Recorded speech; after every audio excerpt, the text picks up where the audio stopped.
कोकणातील प्रत्येक अपडेट जाणून घेण्यासाठी आजच माझे कोकणच्या सोशल मीडिया प्लॅटफॉर्मला लाईक, फॉलो आणि सबस्क्राईब करा।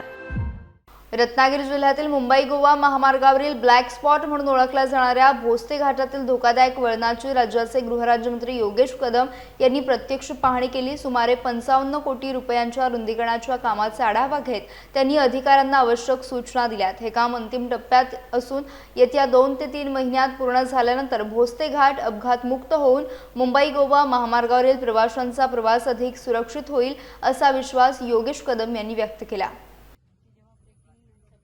मुंबई गोवा महामार्गावरती खेड तालुक्याच्या हद्दीमध्ये असलेल्या भोसते घाटामध्ये अपघात प्रवण क्षेत्र होतं। ती शार्प हे वळण असल्यामुळे वारंवार तिथे अपघात घडत होते। त्याच्या उपाययोजनांकरिता ही मागणी आम्ही केली होती की हा जो शार्प टर्न आहे तो आपण जरा वाईडनिंग केलं पाहिजे आणि तो रुंद केला पाहिजे। तर त्या रुंदीकरणाचं काम सध्या चालू आहे। जवळपास 55 कोटीचा निधी आम्ही त्याला मंजूर करून घेतला होता।